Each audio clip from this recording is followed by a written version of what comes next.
Le son est bon, Fahamo? Oui, c'est bon de mon côté. Super. Donc, pour la petite présentation, je suis Samir Afouda, consultant en business development. Mon modeste parcours fait mon stratégie obtenue en 2007-2008. J'ai enchaîné ensuite avec un master en gestion de projet que je n'ai jamais terminé. J'ai débuté ma carrière professionnelle dans une entreprise locale en tant que commercial. Et ça a été ma première expérience. Ça a été une catastrophe parce qu'essentiellement, j'étais super timide. Donc, imaginez, je n'atteignais pas mes objectifs parce que en clientèle, il suffisait juste d'une objection du client pour me renfermer. Je paniquais, j'étais dans tous mes états. J'ai fait à peine un an dans cette entreprise-là parce que je n'atteignais pas mes objectifs et ils m'ont remercié. Ça a été le déclic pour moi.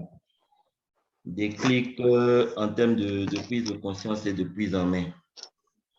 Alors, j'ai transformé cet échec-là en tremplin, en ce sens que pour corriger ça par la suite, je me suis imposé un an de stage à Topa, qui était d'ailleurs bizarre aux yeux de tous ceux à qui j'en parlais. J'ai fait un an à Topa en tournant chez des tantes et des oncles, juste pour me mouler, apprendre, me renforcer, m'outiller, ce qui a payé. Après, j'ai postulé pour un poste d'assistant des ventes dans une entreprise pétrolière de la place qui avait comme raison sociale Pégase Distribution. J'ai fait un an là. J'ai vite quitté parce que j'ai eu une autre opportunité. Il y avait le Conseil national des chargeurs du Bénin qui avait créé un département qui s'appelait le Trade Point.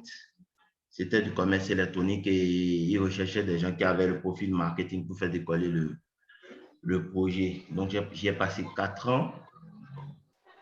Ça a été 4 bonnes années. Ça m'a permis de forger ce que personnellement j'appelle mon caractère professionnel. Mais avant le thème des 4 ans, je me sentais un peu à l'étroit. J'avais besoin d'autres défis. Donc, j'ai démissionné avant la fin du contrat parce que j'avais en intention de créer ma propre boîte. C'est alors que, avec un frère et ami qui vivait en France et qui était fatigué de la vie là-bas, est rentré aussi dans l'optique de s'installer, de monter sa boîte. Il m'a proposé qu'on le fasse ensemble vu que nos compétences étaient complémentaires. Donc, on a monté la branche Afrique de Optimum Consulting. Optimum Consulting qui faisait essentiellement du conseil aux entreprises sur presque tous les aspects. J'étais directeur associé. Bon, ça correspondait pile poil à ce que je voulais parce que ce n'était pas à temps plein. Ça me permettait de faire autre chose. Donc, dans la foulée, j'ai été approché pour être numéro 2 dans une agence panafricaine de marketing, communication et événementiel. Donc, ce qui m'a valu l'opportunité d'aller m'installer au Togo. Le Togo qui était d'ailleurs un marché que je lognais depuis un bout de temps. Donc, j'étais complètement installé au bout d'un an et demi. J'ai dû abandonner aussi parce que, bon, ma quête de nouveaux défis m'empêchait de faire du surplace. Donc, là, je suis en freelance. J'ai des partenariats avec ce type d'agence-là, où je travaille en externe. Généralement, quand ils ont des services ou un dépassement d'activité, ils externalisent une partie qui me confie. Donc, je vis entre Cotonou et Lomé.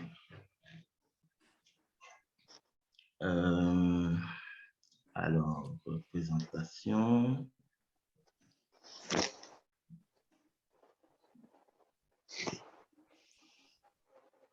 J'essaie de... Alors, l'administrateur a désactivé le partage d'écran par les participants.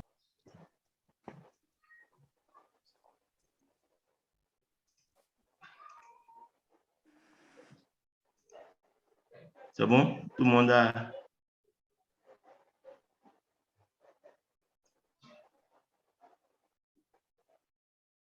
Tout le monde a la présentation en fond d'écran?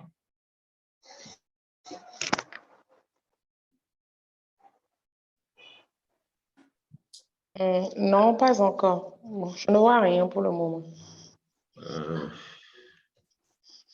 C'est pas que ça va peine, hein?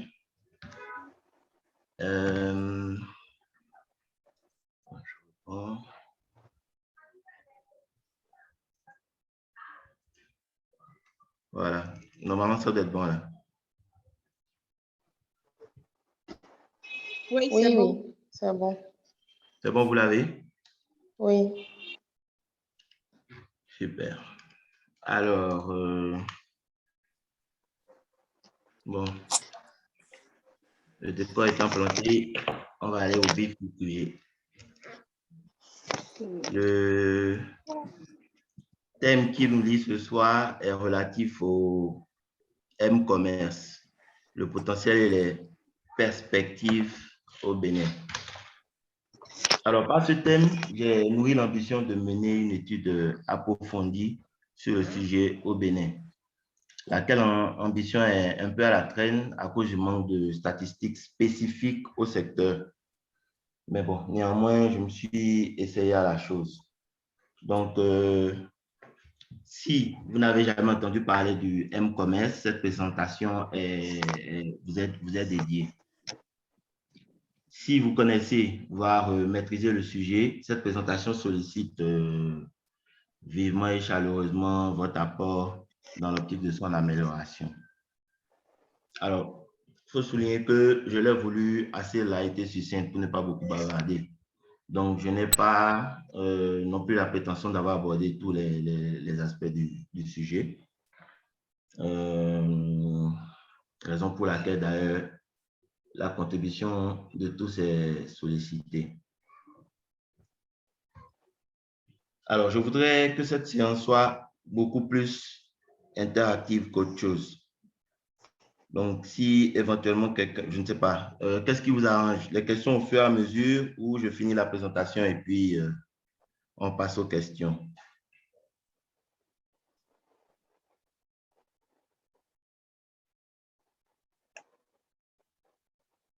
Allô? Allô, allô? Oui, je crois qu'on va aller sur l'option des questions au fur et à mesure. Au fur et à mesure? Oui. D'accord. Je rappelle que ceux qui ne peuvent pas poser des questions en direct peuvent l'écrire dans le chat pour qu'on puisse voir.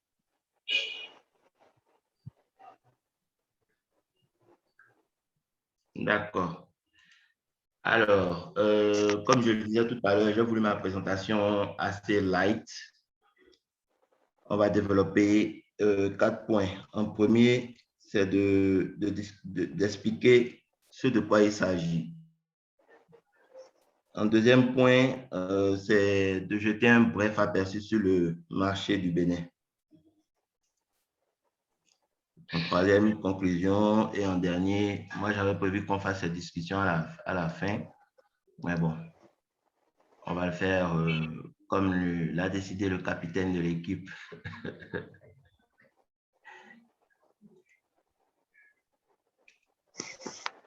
Alors, de quoi s'agit-il quand on parle de M-commerce? tous autant que nous sommes, c'est peut-être la terminologie qui nous semblait étrangère, mais à un moment ou à un autre, on avait affaire du M-commerce. Donc, dans ce chapitre, nous allons définir dans un premier temps ce que c'est que le M-commerce, avoir un aperçu rapide sur les terminologies affiliées et mettre le doigt sur la différence entre le M-commerce et le e-commerce. En dernier point, évoquer les avantages et les inconvénients du M-commerce.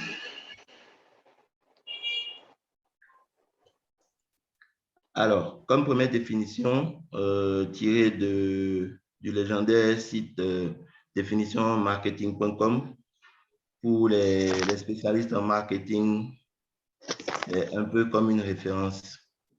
Donc, le M-commerce, pour ce site-là, regroupe l'ensemble des transactions commerciales réalisées sur des terminaux mobiles, smartphones et tablettes, et effectuées le plus souvent en situation de mobilité, mais également à domicile. Alors, j'ai mis les éléments en rouge parce que j'estime que ce sont des éléments clés dans la définition. Donc, transactions commerciales, terminaux mobiles et mobilité. Une deuxième définition tirée de Wikipédia, qui est une référence en termes de documentation qu'on utilise généralement dans les recherches qu'on fait, qui définit le M-commerce ou commerce mobile comme l'utilisation de la technologie sans fil et plus particulièrement de la téléphonie mobile afin d'effectuer des achats. Donc, dans ces deux définitions, on remarque des similitudes. Les similitudes et des accents sur des points bien précis que sont la téléphonie mobile, les transactions commerciales, donc les achats, et le facteur mobilité.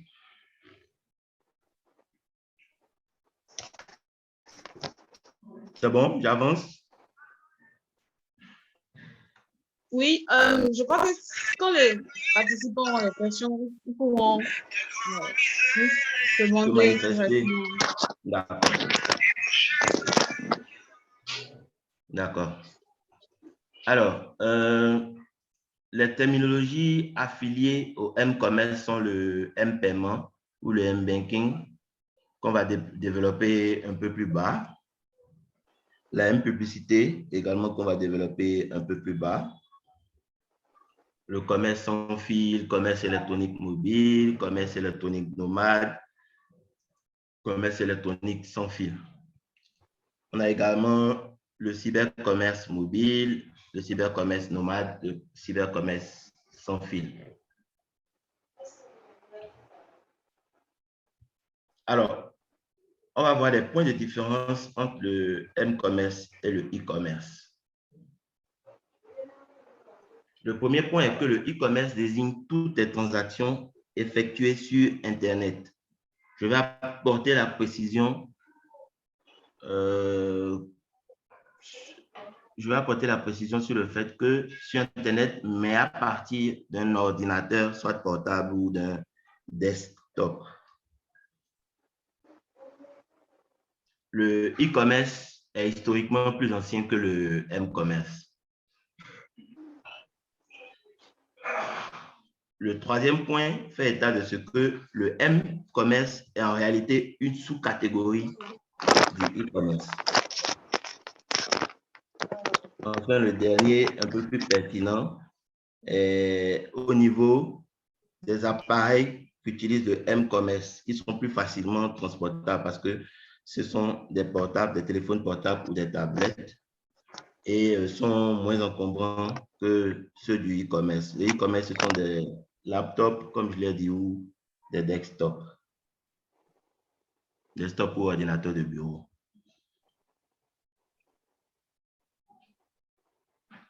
Alors, nous verrons ici les avantages et quelques inconvénients du M-commerce. On va commencer par les avantages, donc les points positifs.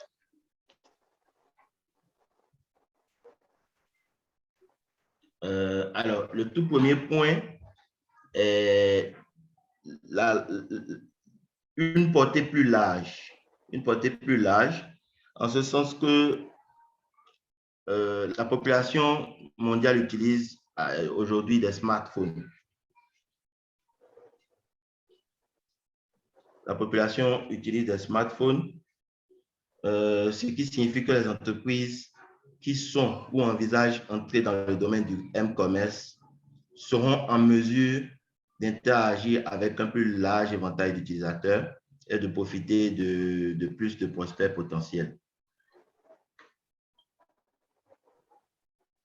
Alors, le deuxième avantage est le gain de temps.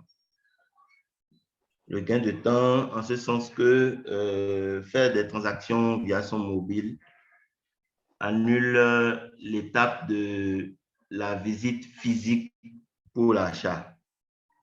En fait, elle permet aux utilisateurs comment j'exprime ça? Ça réduit les efforts. Ça réduit leurs efforts. Par exemple, pour aller faire un achat en boutique, il faut se préparer, sortir, faire la distance, arriver là-bas, faire le tour avant de faire un choix et d'acheter. Donc, en termes de gain de temps, il y a un énorme avantage qui est mis en avant.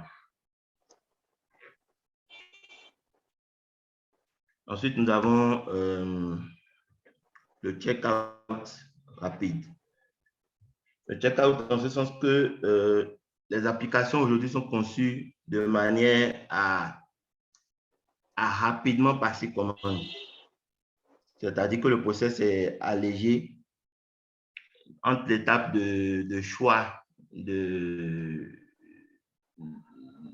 choix d'achat et de tel article ou de tel produit. Passer commande devient beaucoup plus rapide. En un seul clic, c'est fait.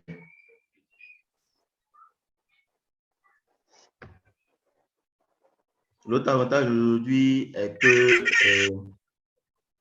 il y a beaucoup plus d'options de paiement qui facilitent justement les 10 achats au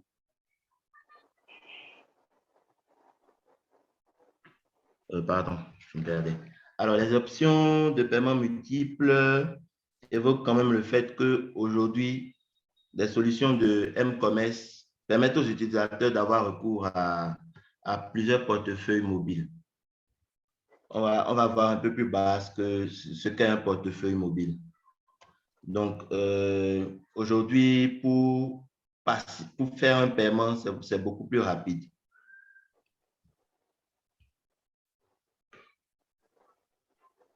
Le point suivant en termes d'avantages est l'amélioration de l'expérience client.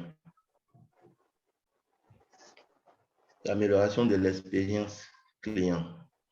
Alors, par cette amélioration-là, les entreprises peuvent rapidement recueillir des informations sur leurs utilisateurs et comprendre leur comportement dans l'optique de leur offrir une expérience d'achat mobile chaque fois améliorée. Et le dernier point qui est un peu plus global, c'est, si vous voulez, le ricochet de tous les points précédents, qui est l'amélioration de l'image de marque.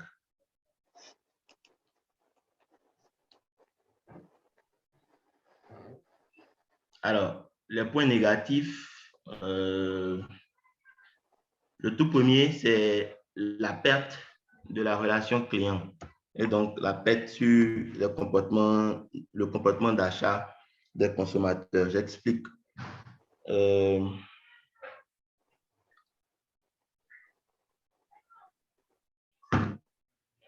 L'observation pour ceux qui s'y connaissent un peu en marketing, l'observation du comportement physique d'achat des consommateurs est complètement inutile en cas de M-commerce, est-ce que inutile est le mot? Ça n'existe plus dans la mesure où physiquement on ne voit plus le client. Donc, on ne sait pas lier son engouement face à telle marque ou à tel produit. Il y a le risque de non-conformité entre le produit commandé et l'attente du client. Je donne un exemple simple. Sur une application de vente ou d'achat de vêtements, les mesures données entrent dans les critères de choix pour le client.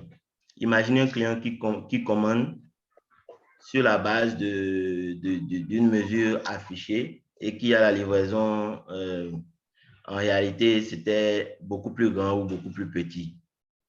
Donc, il n'y a pas conformité entre ce qu'il a commandé, ce à quoi il s'attendait.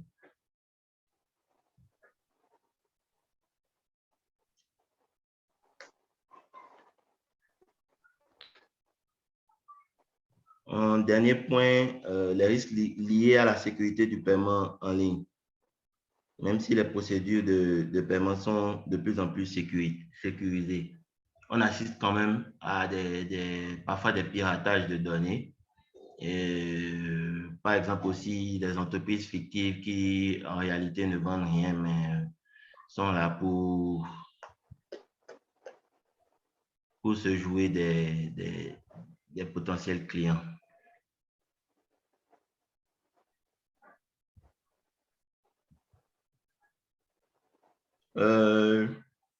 Là, on va passer au deuxième chapitre pour me rassurer que derrière, est-ce qu'il y a des questions? Non, pas pour le moment. D'accord. Donc, en point 2, nous verrons ensemble le marché du Bénin à travers ses acteurs, le potentiel du M-commerce et les perspectives.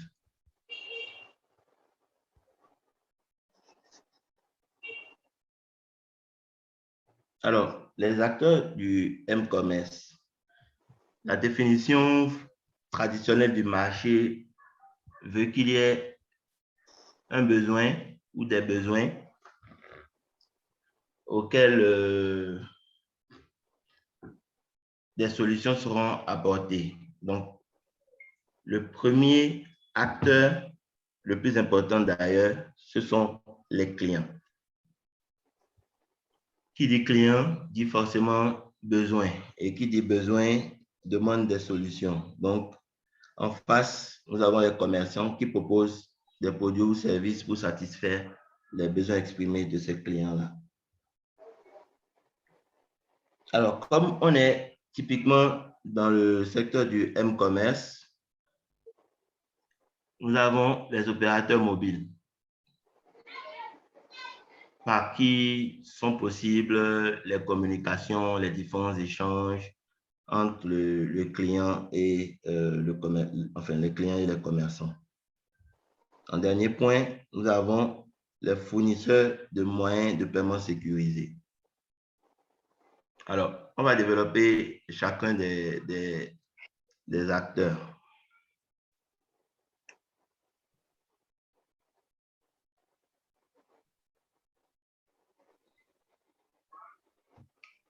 Alors, pour ce faire, pour avoir une idée un peu quand même du marché du Bénin, notre population en 2020 s'élève à 12 220 528 habitants environ, avec un nombre de ménages supérieur à 2 millions. Et ce qui nous importe ici, c'est le nombre d'abonnés mobiles.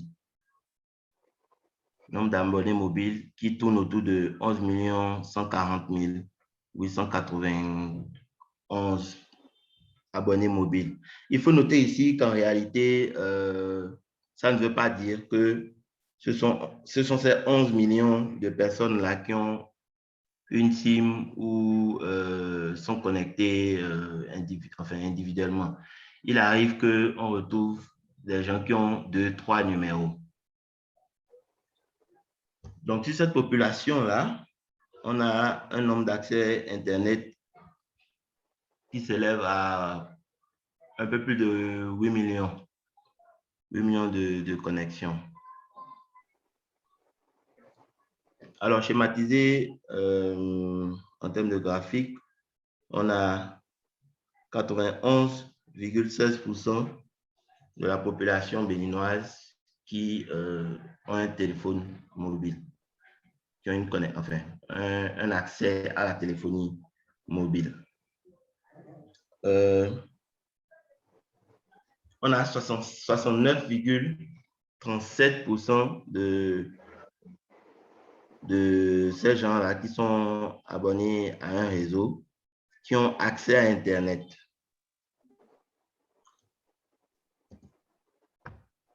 Enfin, parmi ces gens-là qui ont accès à Internet, on a 54,29% qui n'utilisent pas de réseaux sociaux. Bon, c'est des statistiques tirées de Digital 2021, qui est mondialement reconnu, qui fait des recherches et génère des stats mensuelles par rapport au digital dans le monde. Donc, ces stats-là sont vraiment globales.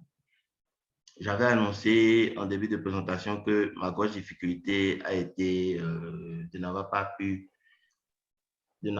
pu obtenir des statistiques spécifiques au secteur.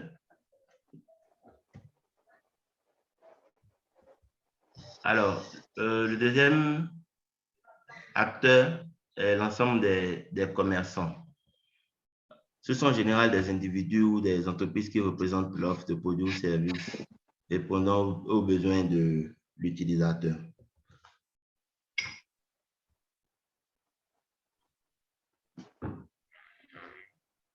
Alors,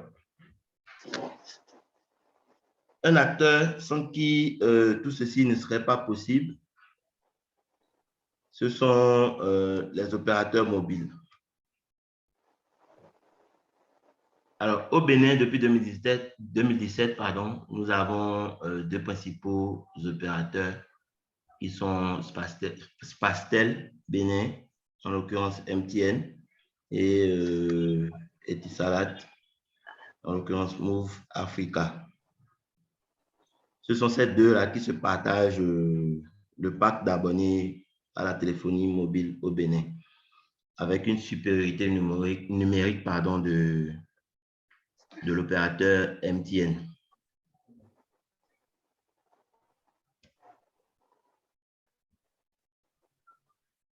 Alors, comme dernier acteur, nous avons les fournisseurs de moyens de paiement sécurisés. Alors, selon que le commerçant soit local ou sous-régional ou international, les fournisseurs les plus connus sont cités au travers des logos suivants. Tout à l'heure, on avait parlé des opérateurs mobiles. Ils se retrouvent ici parce que au-delà des services de téléphonie traditionnels qu'ils offrent, ils font aussi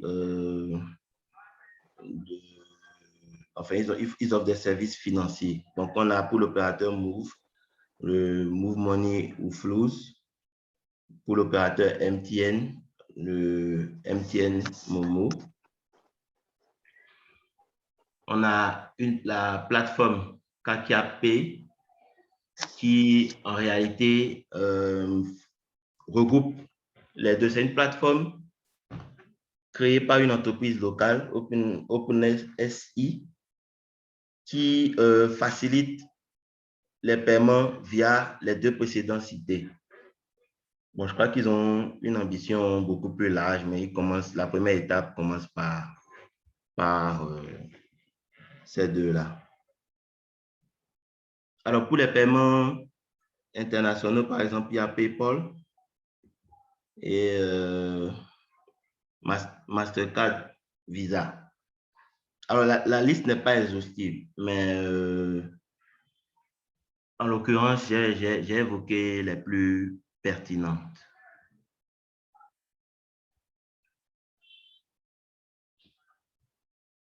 Alors, au Bénin, pour résumer un peu les fournisseurs de moyens de paiement sécurisés, on a les opérateurs mobiles, comme je l'ai cité un peu plus tôt, et les banques.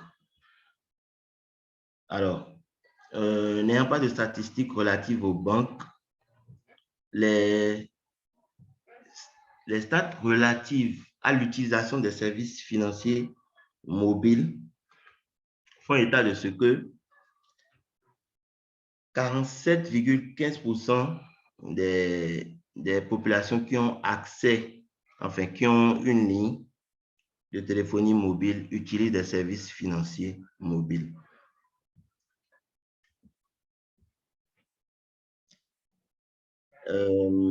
Les comptes de services financiers actifs mobiles font état de ce que 73,28% utilisent MTN Mobile Money au détriment de Move Money. Donc, généralement, c'est MTN Mobile Money qui est le plus utilisé dans les transactions.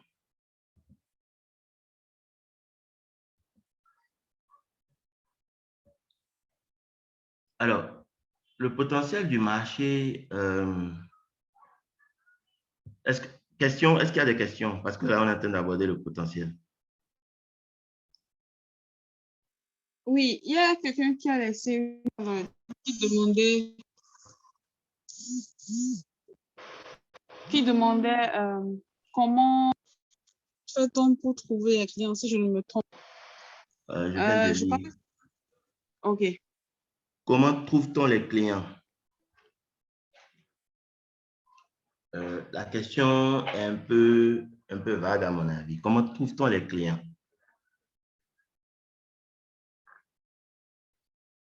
En tant qu'entreprise, comment trouve-t-on les clients? Déjà, quand c'est une entreprise où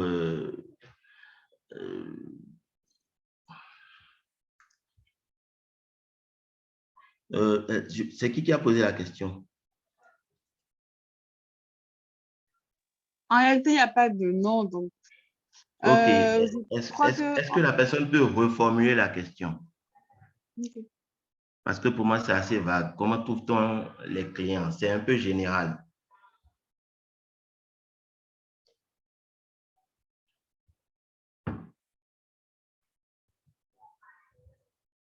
Si la personne m'entend, est-ce qu'elle peut reformuler la question?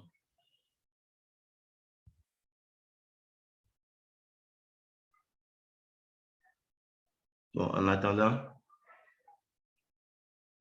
j'évolue dans la présentation.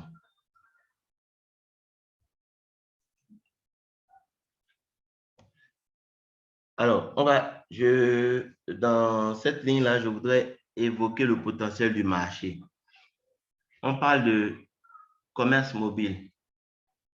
Qui dit commerce mobile sous-entend, comme on l'a vu dans la définition initiale, des achats en ligne sur mobile, sur un téléphone, sur un terminal mobile.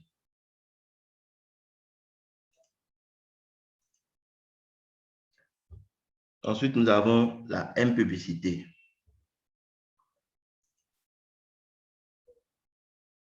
Nous avons le M-paiement. Et en dernier point, les applications mobiles. Donc, je vais développer chacun des facteurs qui représentent le potentiel du marché.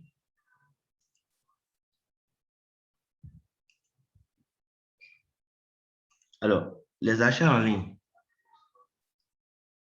Pourquoi on dit que c'est un potentiel? On a d'une part l'inondation du marché par les marques chinoises de téléphones intelligents et de tablettes aujourd'hui, à des coûts plus ou moins accessibles aux populations. Ce qui fait qu'aujourd'hui, le téléphone n'est plus comme il était auparavant un luxe.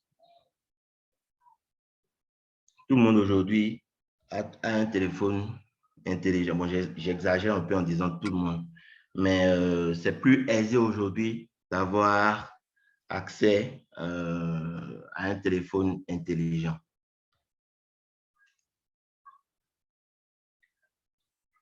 D'autre part, l'avancée technologique et l'amélioration des forfaits va faciliter aux utilisateurs l'accès plus ou moins constant à l'Internet mobile.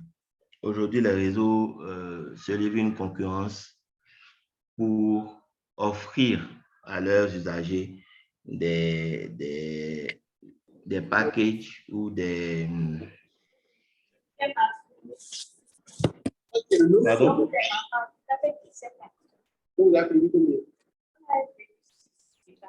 J'entends pas bien.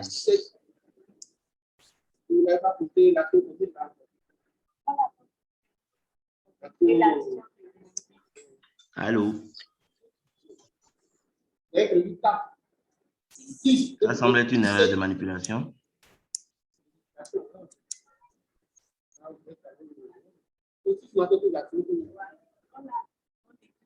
Bon, je continue. Alors, d'autre part, je disais, l'avancée technologique et l'amélioration des forfaits offerts par les réseaux mobiles va faciliter aux utilisateurs l'accès plus ou moins constant à Internet mobile.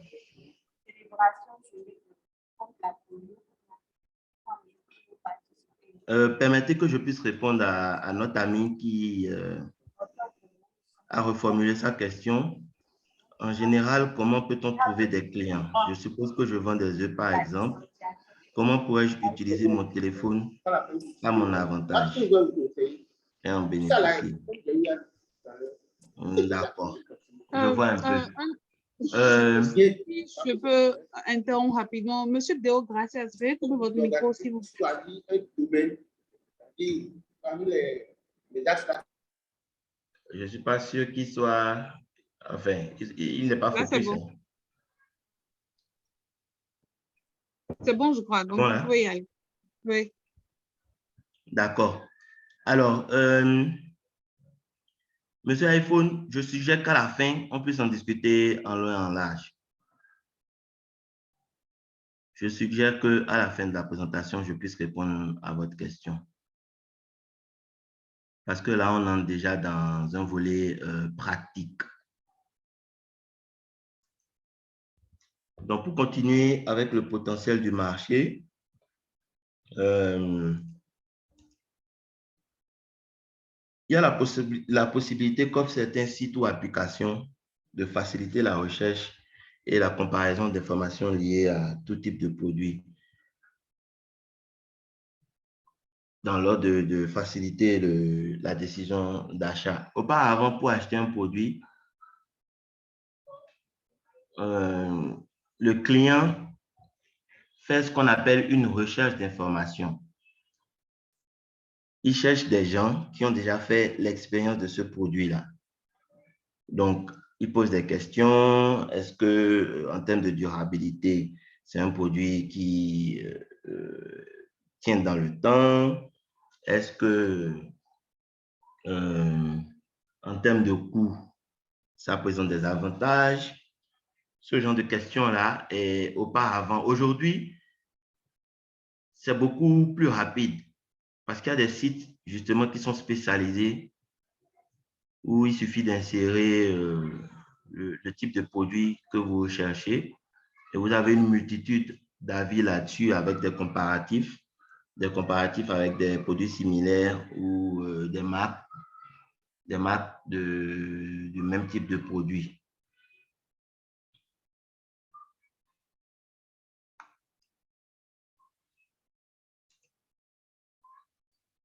Alors, la M-publicité, comme vous vous en doutez, c'est la publicité relative au mobile. À l'ère d'Internet, à l'heure du digital, Internet est le média le plus utilisé par les publicitaires aujourd'hui parce que, qui vous souviennent, à l'entrée de ma présentation dans les avantages qu'offrait le M-commerce, j'avais fait état de ce que l'impact était beaucoup plus élargi. L'impact était beaucoup plus élargi parce que les personnes touchées sont beaucoup plus nombreuses. Ce qui fait que dans les campagnes publicitaires, on touche un maximum de personnes. Aujourd'hui, les publicités s'intègrent facilement dans les vidéos, par exemple, de YouTube. Vous avez tous fait l'expérience déjà au moins une fois où en regardant ne serait-ce qu'une vidéo de 2-3 minutes, à un moment, il y a une pause où en 5 secondes, on vous fait passer un message. La fin du message qui demande de vous diriger sur le site concerné pour avoir beaucoup plus d'informations.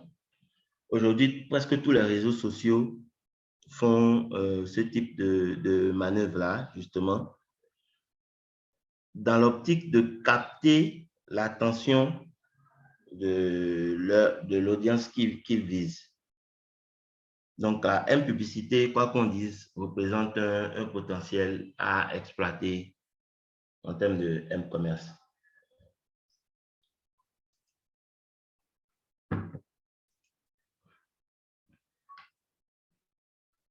Nous avons aussi le M-paiement. Donc, depuis le départ, vous devez être habitué déjà au MC, MSA, M-paiement, MMM. Le M-paiement,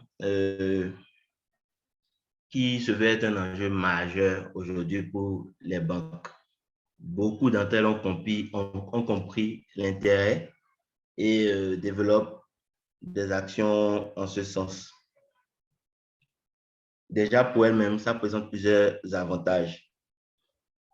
Entre autres, ça permet de désengorger l'affluence qu'elles ont au niveau de leur guichet. D'un point de vue économique aussi, ça diminue leur charge en termes d'impression de chéquier. Ça permet aussi la réduction de l'utilisation des espèces tout en augmentant les commissions sur les multiples transactions. Donc, quoi qu'on dise aujourd'hui, c'est un potentiel qu'attaquent et qu'utilisent à fond les banques aujourd'hui. Les banques améliorent déjà le service client avec le paiement mobile au moyen, par exemple, du lecteur de code QR. J'imagine que vous savez tous ici ce que c'est un code QR. Sinon, à l'entrée de ma présentation, il y avait un code QR. Le code QR, en réalité, les déclinaisons qu'on peut en faire sont tellement multiples que les banques s'en servent aujourd'hui, par exemple, pour faciliter les paiements. Moi, en début de présentation, mon code QR, en fait, c'était pour ceux qui n'auraient pas la patience de lire ou de noter mes coordonnées. Il leur suffisait juste de scanner mon code QR pour avoir mon numéro et mes informations dans leur répertoire. Donc, le code QR apparaît comme un outil très, très important dans le M-commerce.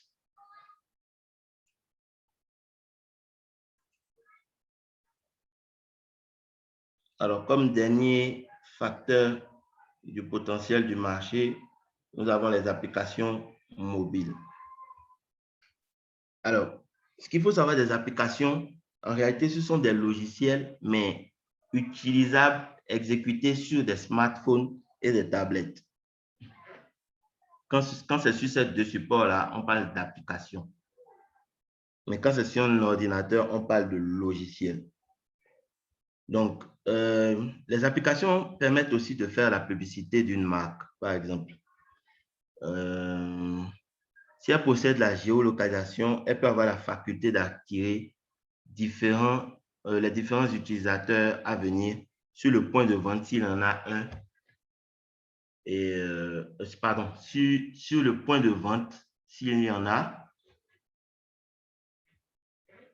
Je pense que j'ai dû répéter 2 fois la même chose. Donc, je disais que les applications permettaient de faire de la publicité d'une marque, par exemple. Alors, je donne un exemple tout simple. Pour ne pas faire de la publicité gratuite, un restaurant de la place qui crée une application qui lui permet essentiellement de collecter les commandes et les paiements. Donc, nous, en tant qu'utilisateurs, en tant que clients, on télécharge cette appli. On a la possibilité de choisir, d'avoir accès au menu, de choisir, de constituer le menu qu'on veut commander et de pouvoir payer directement via l'appli ou à la livraison. Donc, tout ça est rendu possible intelligemment par le développement d'une application mobile.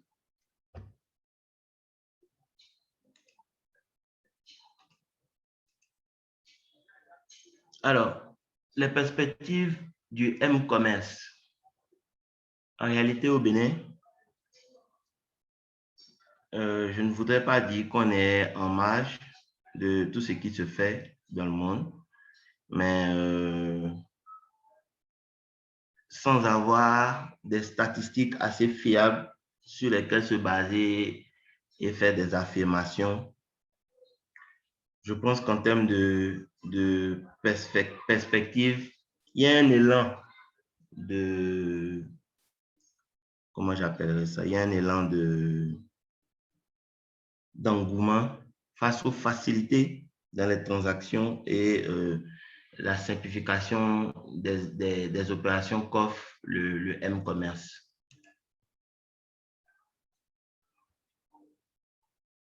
On va vers un gain de temps. Parce que, imaginez, pour nous, par exemple, qui avons des journées assez chargées, on est obligé de s'organiser de manière parfois assez acrobatique pour faire d'autres achats, pour faire des achats, pour faire certaines courses, tout ça là. Aujourd'hui, tout ça est simplifié et nous permet de gagner du temps. Alors, tout ceci nous amène inexorablement vers une réorganisation de notre mode de vie.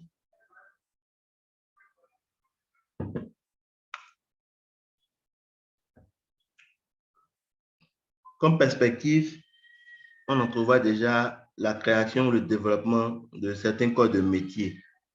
Donc, par ricochet des emplois aussi à créer.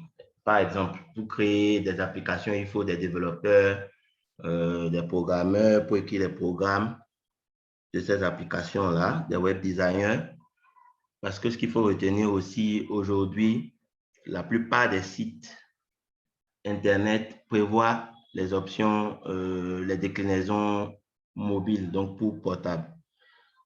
Par exemple aussi les livreurs, parce que désormais, vu que l'achat n'est plus physique, c'est après choix, il faut être livré.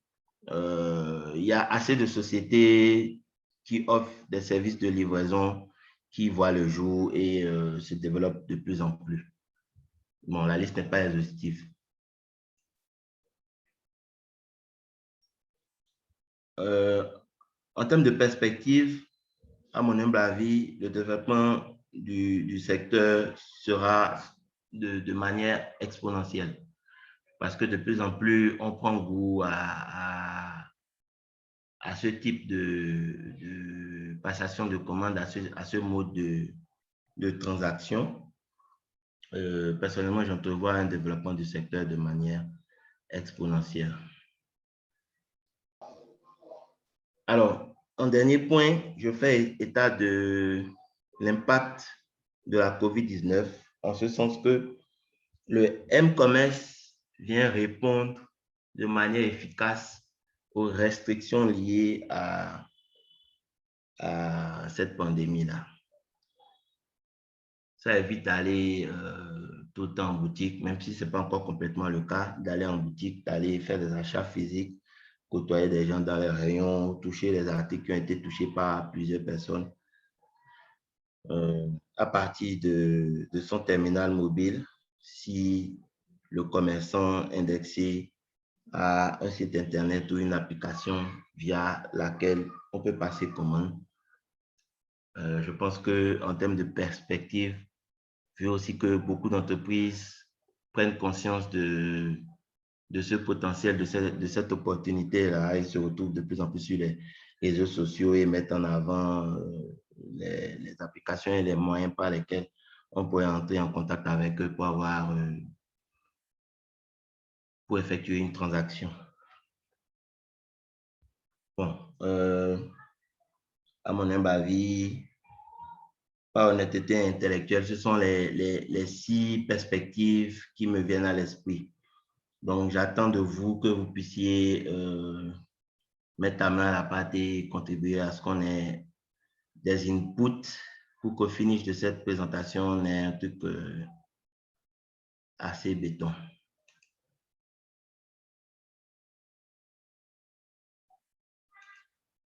Alors, nous arrivons à la conclusion de ma présentation que j'ai voulu en point.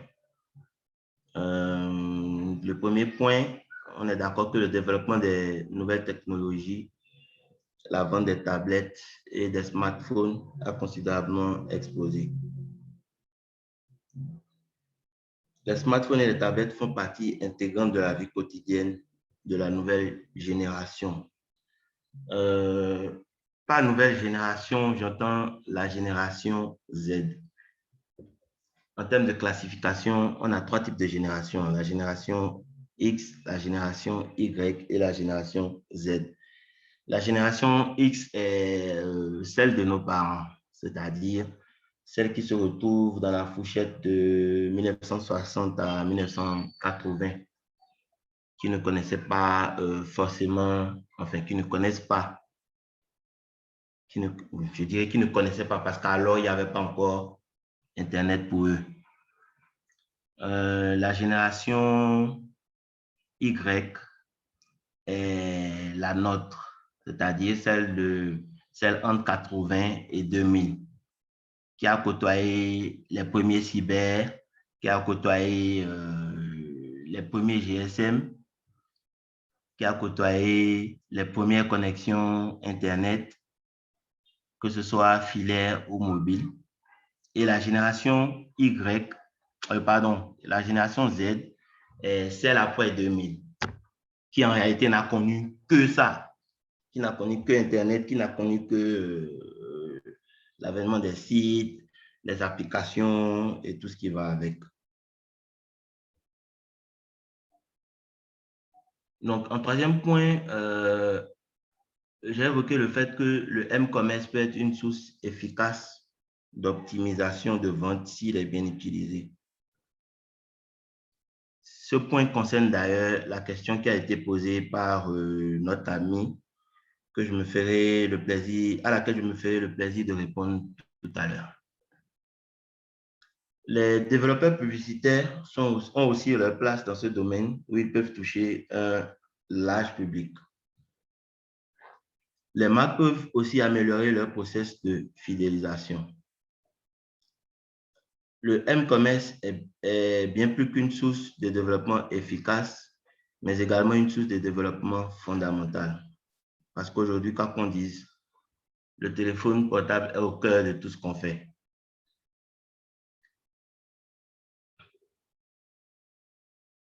Je finirai ma présentation avec une question à laquelle je me suis donné le plaisir de répondre. C'est pourquoi se mettre au M-commerce? Dans un premier temps, parce que les consommateurs s'adaptent et adoptent de plus en plus ce mode de consommation. Dans un second temps, il est important pour les entreprises de s'ajuster à ce tournant de la consommation. Parce que quoi qu'on dise aujourd'hui, c'est capital. Et dans un dernier point,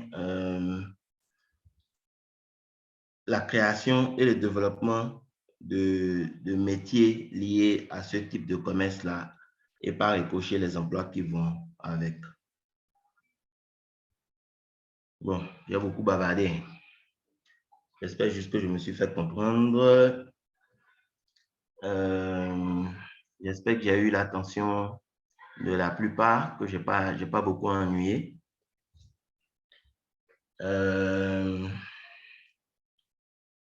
si vous le permettez, on va passer aux discussions.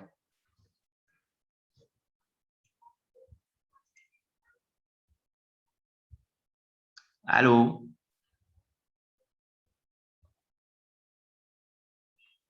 Allô, allô? Allô? Oui. Allô? Oh, ok. Merci beaucoup pour la présentation et merci pour les nouvelles informations que vous nous avez données. Je vais laisser la parole aux participants pour poser les questions. Donc, vous pouvez écrire comme le monsieur de tout à l'heure ou parler directement. D'accord. Je pense que c'est mieux que je lui réponde oralement, hein. Sinon, je vais perdre Oui, en l'attention. fait, c'était pour les participants. Je disais, s'ils veulent, ils peuvent poser des questions directement dans le chat ou parler, Ah prendre la oui. parole. Bon, c'est plus simple dans le chat, je pense. Comme ça, je réponds au fur et à mesure. OK. Alors, cher ami, iPhone, vous disiez qu'en général, comment peut-on trouver des clients? À supposer que vous vendez des œufs. Comment pourrait-on utiliser le téléphone portable à des avantages et en bénéficier? Alors, tout de suite, ce qui me vient à l'esprit, c'est que je suis persuadé que vous le faites déjà. Je donne un exemple simple. Si éventuellement, vous utilisez WhatsApp et que vous mettez vos produits, donc vos œufs, vous vendez vos produits sur vos statuts, par exemple, dans l'optique que votre répertoire y fasse attention, vous faites déjà du M-commerce. Vous faites déjà du M-commerce. Maintenant, pour revenir à comment trouver des clients, votre produit a une cible bien précise. Ce sont ceux qui mangent les œufs. Donc, forcément, des ménages. Où trouve-t-on les ménages? Vous pouvez utiliser les canaux des réseaux sociaux, par exemple, pour toucher le maximum de personnes. J'ai fait état de, j'ai évoqué le cas de WhatsApp parce que généralement, c'est l'application que beaucoup utilisent par réflexe. Vous avez Facebook aussi. Si vous postez, par exemple, des photos de vos produits avec un message renseignant sur comment faire pour les obtenir, vous vous adressez directement à votre cible. Je suppose que pour faire tout ça, vous ne le faites pas votre téléphone.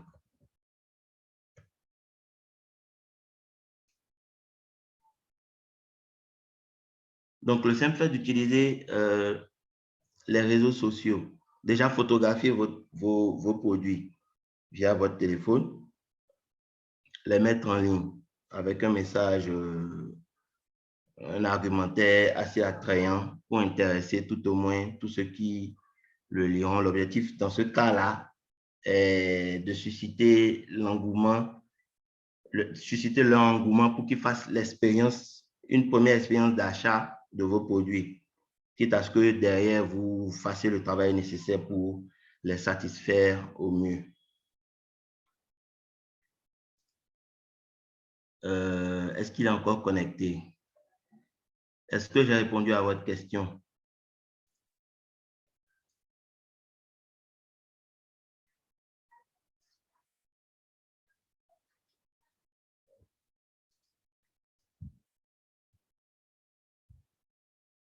C'est bon, vous voyez un peu? OK. Donc, je me ferai le plaisir, si vous voulez, en marge de cette discussion-là, de voir en quelle mesure, en termes opérationnels, vous pourrez le faire. Je vous laisserai mes coordonnées, je vous laisserai mes contacts. On va programmer une discussion via WhatsApp ou physiquement, même si vous voulez, pour que je m'intéresse mieux. Je m'imprègne mieux de ce que vous faites et voir en termes de conseils ce que je peux vous suggérer.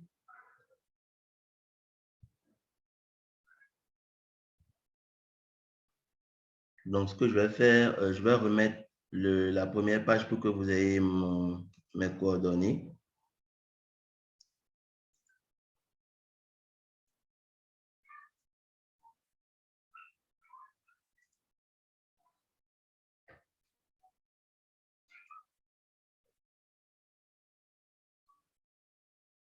Voilà. Vous avez une appli qui scanne les codes QR ou les codes barres. Vous pouvez rapidement, en un clic, enregistrer mes coordonnées. En attendant, question.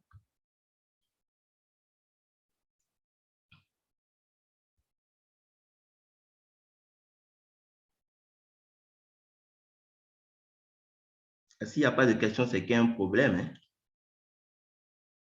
Il y a un problème, je risque de prendre la grosse tête. Alors qu'en fait, je suis persuadé d'avoir bavardé sans trop... Je crois qu'il y a une question de Pharamo. De?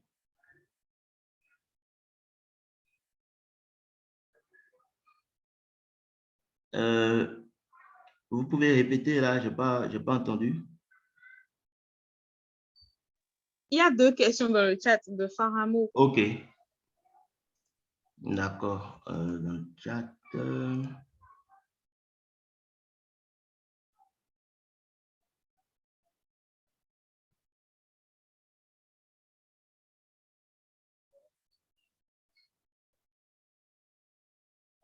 Alors, est-ce qu'il y aurait un secteur d'activité plus adapté au M-commerce? Un secteur d'activité plus adapté au M-commerce. Si je comprends bien, ce que vous voulez savoir, c'est un secteur d'activité plus, c'est de savoir si d'autres secteurs seraient beaucoup plus, enfin, bénéficieraient beaucoup plus du M-commerce que d'autres. Est-ce que c'est ça? Est-ce que j'ai bien compris? Vous voulez savoir si, par exemple, je dis n'importe quoi, le secteur de la restauration est beaucoup plus adapté au M-commerce qu'au secteur de la santé.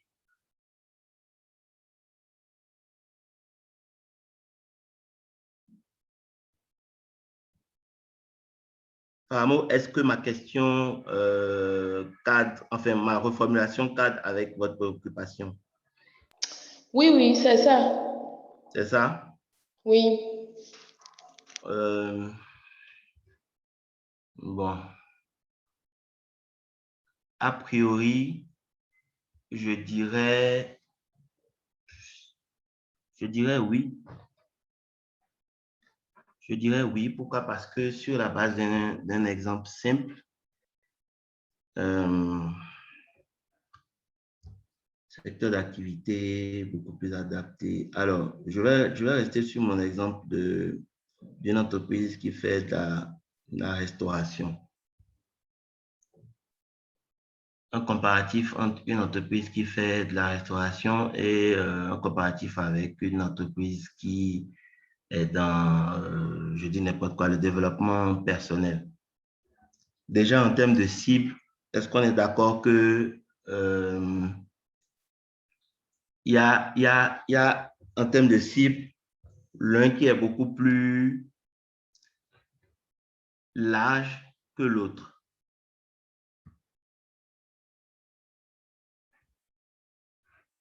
En termes de cible, quand par exemple, dans mon exemple, une entreprise qui fait de la restauration, tout le monde mange. Bon, c'est vrai que derrière, il y a un filtrage qui est fait parce qu'il faut un process pour permettre aux clients potentiels de passer commande. En parallèle, est-ce que l'autre entreprise qui offre des prestations en développement personnel aura, en termes de quantité, en termes de nombre, en termes de portefeuille clientèle, aura besoin du M-commerce pour recruter? Je dirais oui. Je dirais oui. Il y a des secteurs qui sont plus adaptés au M-commerce que d'autres. Mais ça ne veut pas dire que tous les domaines d'activité pourraient se retrouver à faire du M-commerce. Les activités, par exemple, qui demandent de la discrétion aujourd'hui se font même sur du M-commerce. Des activités qui se font en toute discrétion. Par exemple, je dis n'importe quoi, hein, des offres de croisière. Pour s'offrir une croisière, par exemple, la cible n'a pas besoin forcément de publicité. Donc aujourd'hui, il a la possibilité via une application d'aller directement sur cette application-là, de choisir les options qui l'arrangent et puis de passer au paiement. Ça va vous faire sourire, mais même aujourd'hui, les services de... C'est quoi la formule la plus esthétique pour dire ça? Les services d'escorte aujourd'hui ne se crient pas sur tous les toits, mais des applications sont dédiées à ce type de prestations. Donc oui, il y a des secteurs d'activité qui sont plus adaptés, mais n'empêche que toutes les activités sont potentiellement aptes à faire du M-commerce. Est-ce que j'ai répondu à cette question-là?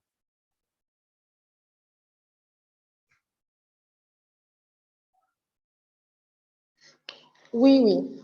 On peut passer à la question suivante. OK. Est-ce que quelqu'un qui n'a pas fait des études peut faire du M-commerce? Si oui, comment on s'y prend?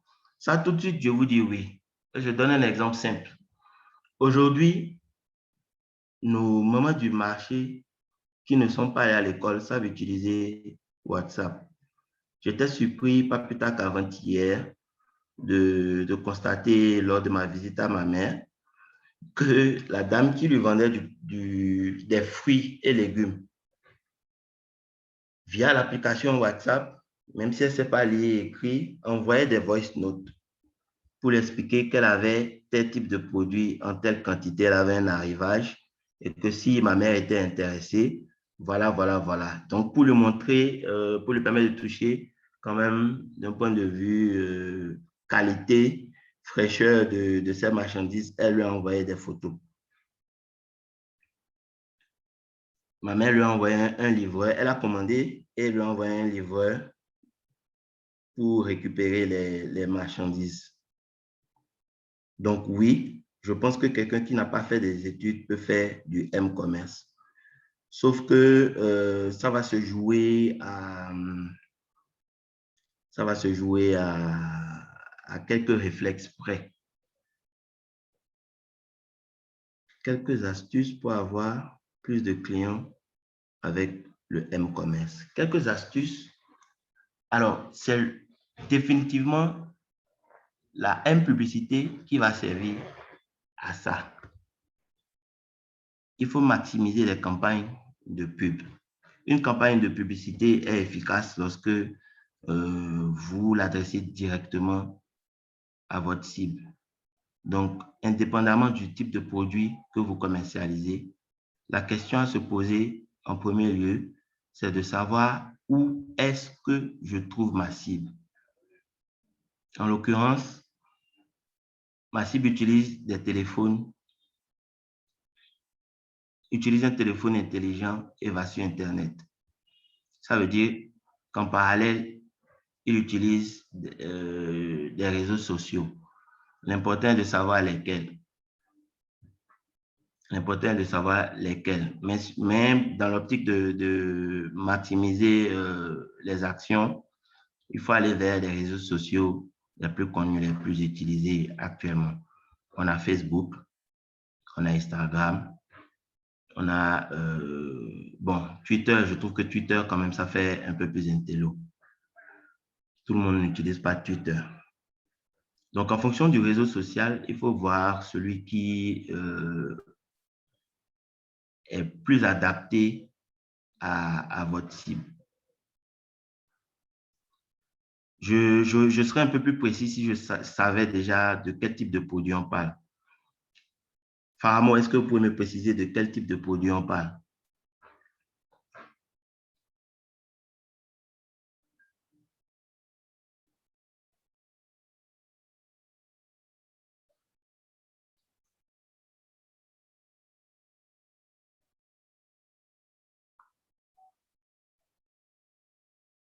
De vêtements. D'accord. Alors, de vêtements, vous serez surpris qu'aujourd'hui, beaucoup de prêt-à-porter ou de personnes physiques qui sont dans la vente de vêtements se retrouvent beaucoup sur les réseaux sociaux. Ils se retrouvent beaucoup sur les réseaux sociaux. Alors, ça peut être de petites campagnes. Tout dépend des objectifs que vous poursuivez. Si, par exemple, l'objectif est de vous faire connaître, ça sous-entend peut-être que vous venez de démarrer l'activité. Ça sous-entend aussi que vous avez besoin, dans la même foulée, de vous faire connaître. On est d'accord que le type de message que vous ferez passer sera différent de ceux que vous ferez quand, par exemple, vous avez besoin d'étendre beaucoup plus, d'élargir beaucoup plus votre portefeuille clientèle. Donc, tout part de l'objectif ou des objectifs que vous avez. Dans le premier cas, si l'objectif est de vous faire connaître, ça va être de maximiser, des messages qui ont rapport avec votre marque ou votre enseigne. Donc, la raison sociale de votre structure, si vous en avez une. De manière à ce que, à chaque fois que votre cible ou au-delà même de votre cible, des gens sont en contact avec votre message et le visuel que vous postez, il faudrait qu'à répétition, ils puissent involontairement imprimer le nom de votre marque ou de votre enseigne dans leur subconscient, quitte à susciter plus tard l'envie, l'engouement ou non de passer, de faire l'expérience du premier achat. Donc, en termes d'astuces, ce que je vous suggère, il faut toujours des messages à travers des posts, des messages qui attirent. Si vous voulez vous distinguer, moi je suis dans la différenciation. Dans tout ce que je fais, je suis toujours dans la différenciation. Qu'est-ce qui est fait? Mes concurrents, voilà, la majorité utilise le même type de message qui est, oui, vente de ci pour tous vos achats de vêtements, de boléro, contactez telle enseigne. Nous sommes disponibles à tel endroit. Si c'est pour faire la même chose que tout le monde, c'est pas ce que j'appellerais innover. Ça peut être créatif. Il faut être plutôt créatif. Donc, dans la manière de poser des messages, il faut avoir un style qui attire, de manière à ce que les gens, même s'ils ne veulent pas acheter, soient aptes à aller lire ce que vous écrivez. Parce que c'est peut-être un message drôle, un truc complètement anodin qui sort complètement du cadre de votre secteur d'activité, mais qui attire l'attention. Et puis, rapidement, au milieu, vous glissez votre message qui reste et est imprimé. Surtout, accompagner les messages de photos ou de vidéos, parce qu'on retient vite, on retient beaucoup plus vite ce qu'on voit et ce qu'on entend. En termes d'astuces à chaud, c'est ce que je vous propose. L'utilisation de WhatsApp Business. C'est une application que je me rends compte que beaucoup ne connaissent pas encore, ou même ceux qui connaissent ne l'utilisent pas, n'utilisent pas le potentiel, même à hauteur de moitié. WhatsApp Business. WhatsApp Business vous offre énormément de possibilités. WhatsApp Business vous offre énormément de possibilités. Par exemple, vous avez la possibilité d'y insérer un catalogue. Vous avez des vêtements, vous faites des photos, vous insérez en catalogue. Ça sous-entend que vous mettez la disponibilité des informations comme la disponibilité de ce style-là, si ce sont des pantalons, ce style-là de pantalon disponible en telle quantité, en telle couleur et le prix.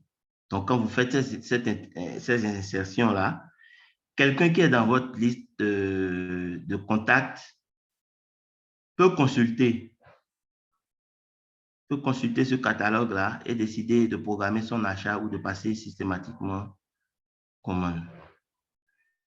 Vous pouvez aussi, ce que beaucoup de gens font, mettre des articles en statut.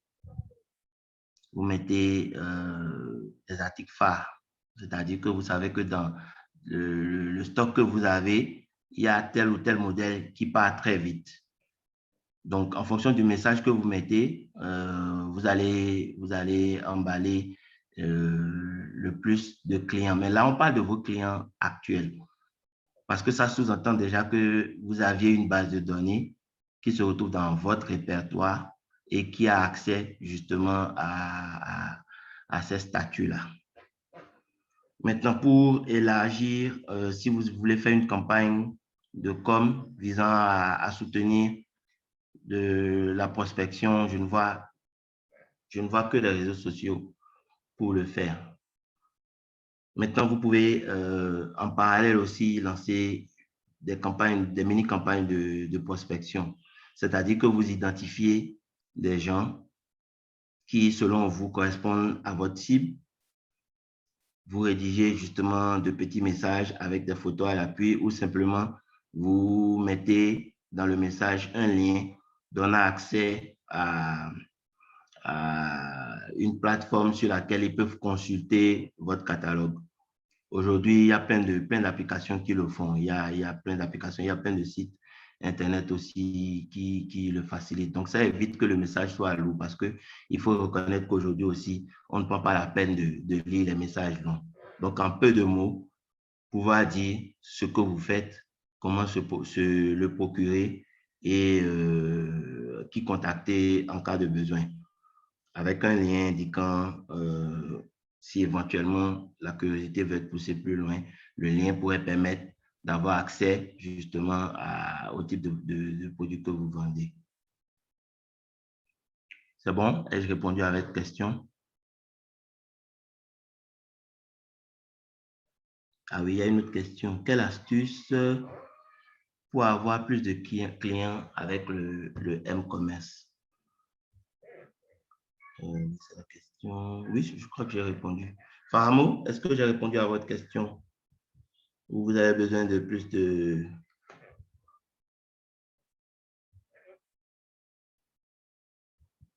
D'accord. Je crois que moi, j'ai une toute dernière question Oui, dites-moi. pour aller dans le sens de Faramo. Oui. Est-ce que, par exemple, pour faire des campagnes par WhatsApp, envoyer des messages avec des photos à son répertoire, enfin, sa base de données, comme vous l'avez dit.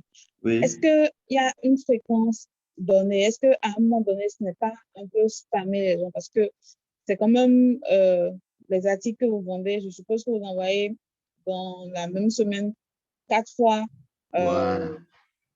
peut-être 2 photos qui sont exactement identiques, 2 articles à la même personne. Est-ce que c'est pas le spam? Est-ce qu'il y a une fréquence qui serait adaptée, qui serait mieux en fait? Alors, c'est complètement relatif. Encore une fois, ça dépend des objectifs que vous poursuivez. Et justement, chaque stratégie a ses avantages et ses inconvénients. La stratégie dont vous parlez, qui est d'inonder, d'être agressif dans la com. Oui, vous m'entendez?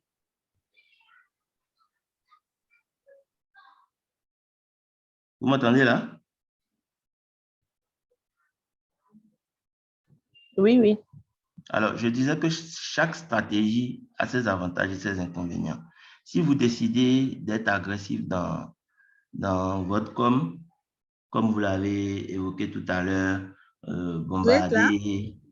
Oui, vous m'entendez? Bon, moi, oui. Elle, apparemment, non. Donc, je disais, en fait, c'est en fonction de la stratégie que vous adoptez. Et chacune d'entre elles a ses avantages et ses inconvénients. Si l'objectif premier est, comme je le disais, de vous faire connaître, être agressif Famille, est-ce que semble vous... plus indiqué. Enfin, moi, je ne vous reçois pas du tout. Ah oui. Les autres, apparemment, oui.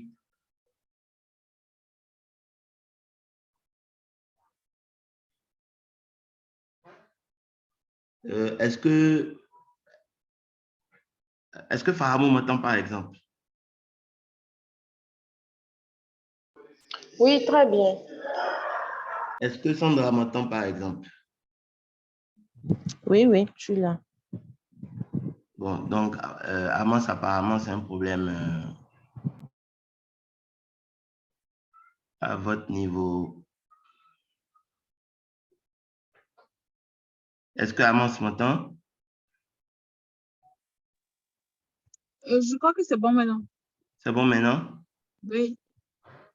Voilà, donc je disais que tout est relatif tout est subordonné à l'objectif que vous poursuivez. Si l'objectif est de vous faire connaître, euh, être agressif en termes de publication peut être intéressant, mais l'inconvénient direct est que ça s'ouvre vite et le risque direct aussi est que beaucoup de vos contacts vous bloquent. Mais au moins, ça aura l'avantage d'avoir imprimé votre enseigne ou vos produits dans leur esprit. Je ne sais pas si vous voyez. Oui, oui. Mais idéalement, comme périodicité, en fonction du type de produit ou de service, moi, je suggère généralement que ça se fasse hebdomadairement. Que ça se fasse Ok. hebdomadairement à des heures, justement, à une fréquence assez régulière, à un jour ou à une heure où on sait que le maximum de contacts dans le répertoire là, ou de cibles visées est connecté et a accès direct à son portable. Généralement, ce sont à des heures hors travail, soit à la pause ou soit en début de soirée, parce qu'on a tous un réflexe à la pause de jeter un coup d'œil sur le téléphone pour voir qui a dit quoi sur Facebook, quelle vanne a été publiée, quelle a été l'info qui, on regarde sur WhatsApp qui a dit quoi. C'est à ces heures-là qu'en fait, il faut pouvoir profiter, passer le message qu'on veut passer. Moi, je suggère généralement une fréquence hebdomadaire. Maintenant, en fonction Ok. du produit, quand par exemple, dans le cas de Faramo, si c'est des vêtements, si c'est tous les 2 jours qu'elle a des stocks, à supposer que l'activité marche bien, qu'elle a des stocks tous les 2 jours, ça peut être intéressant de publier 2, 3 fois dans la semaine. Mais là, en mettant le doigt sur le fait que ce sont de nouveaux stocks. Parce que si c'est pour le même stock, bon, ça risque à la longue de très vite saouler. Ok. Merci. C'est moi. Donc, je Question. sais pas s'il y a d'autres participants qui ont des questions pour qu'on aille rapidement. Ouais. Benida est connectée, elle dit rien. Benida, question.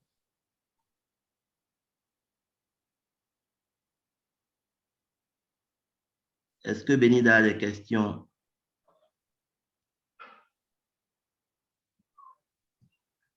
Apparemment, non. Sandra, question? Non, pas de question. Vous allez me faire prendre la grosse tête, hein?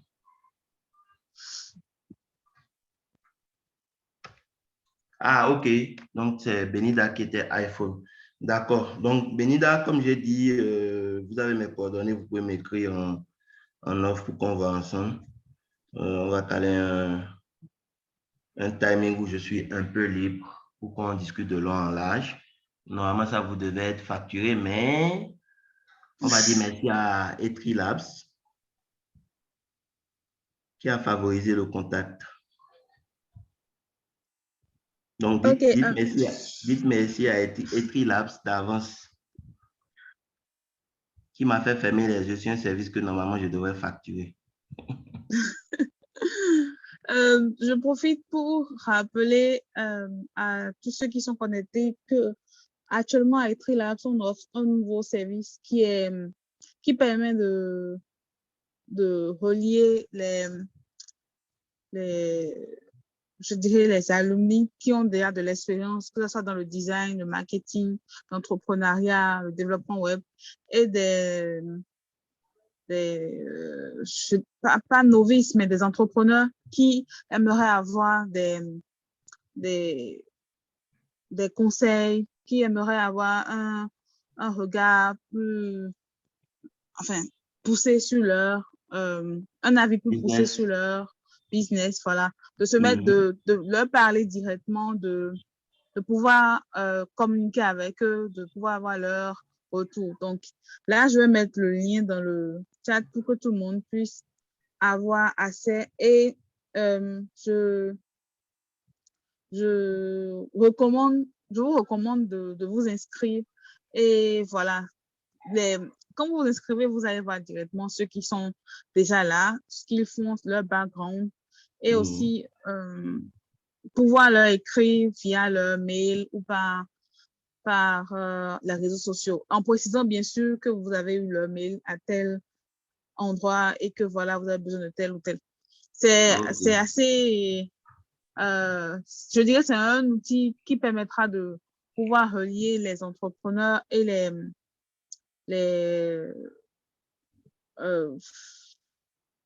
entrepreneurs aussi et les prestataires. Prestataires et à la fois business angel, parce qu'on peut toutefois, les entrepreneurs peuvent toutefois trouver des personnes qui aimeraient investir dans leur, voilà, dans leur business. Et les formateurs, oui? Je te coupe pas, Amand, ça me fait sourire parce que personnellement, sur cette année, depuis janvier, là, oui. Dans les prochains jours, je vais lancer un projet qui n'est pas totalement loin de ça. Ah, OK. Qui n'est pas totalement loin. Bon, il ne faut pas me voir en concurrent hein, parce que ma cible est complètement différente de la vôtre. Ma cible est, pour te faire un brief rapide de ce que c'est comme projet, j'ai nommé ça Auréole. Vous avez peut-être vu vite fait passer en temps. Ma cible, ce sont les très, très petites initiatives. Les très petites initiatives qui représentent à hauteur de facile 80% du marché et qui sont délaissées parce que ce n'est pas des gens qui ont forcément les budgets pour faire, par exemple, une campagne de com. Ce n'est pas des gens qui ont forcément le budget pour aller vers une agence marketing pour leur demander de leur prendre une stratégie par rapport aux produits qu'ils mettent en œuvre. Un exemple simple. Aujourd'hui, on a cette nouvelle souche d'entrepreneurs là qui acceptent de commencer déjà par le bas.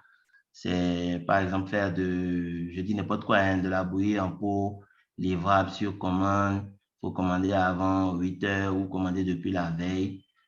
Le client, c'est 15-20 personnes pour commencer. Ce pas des gens qui ont forcément 500 ou 800 000 pour aller vers un cabinet pour leur demander, bon, je vais implémenter ce projet-là. Faut me conseiller. Ouais.